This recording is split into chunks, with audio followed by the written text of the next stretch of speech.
In this video, we'll be replacing rear brake pads and rotors on a Hyundai Santa Fe. First thing I want to do is remove the lug nuts and remove the wheel. Now he's using a pry bar to push that piston back in the caliper so that the brake pads have a looser fit, and he can remove the caliper. There are two 14mm bolts.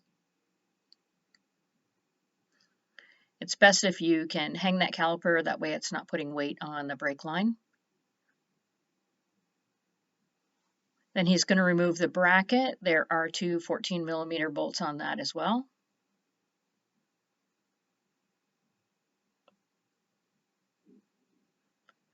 To remove the rotor, you're going to have two mounting screws. They're just Phillips head screws, and remove those.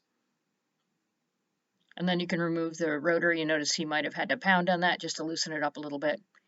And then you can clean that off with brake cleaner. In this video, we're going to show that he is going to actually cut the rotors. Here he's removing all of the rust inside there. If you're going to put the rotors back on, you want to make sure they're rust-free. You can take them to a shop. There are places that will cut rotors for you. In most cases, you're just going to replace with new.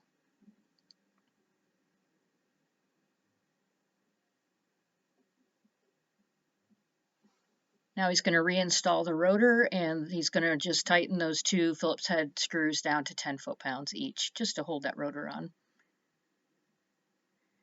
You want to make sure you clean all the rust out of the caliper bracket, and then you'll put the clips in for the brake pads.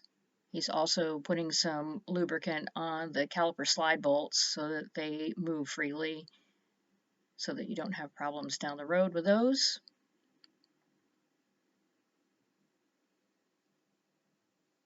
And then he's going to spray some of the rust inhibitor on the actual bracket itself.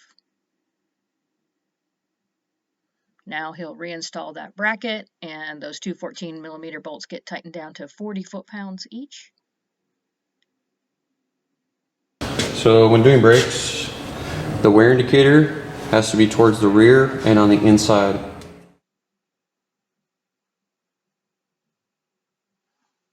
And then once you have the pads back in, he's going to reinstall the caliper, and you just want to make sure that that piston is pushed back, and you can use a C-clamp if you need to do that, if you can't push it back manually.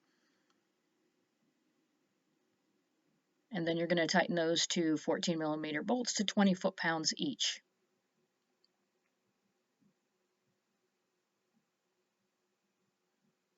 Once that's done, you can reinstall the wheel, and you're going to tighten those lug nuts to 90 foot-pounds each. And I would recommend that you push your foot on the brake a few times just to make sure everything's working properly before you drive the vehicle. And that's it.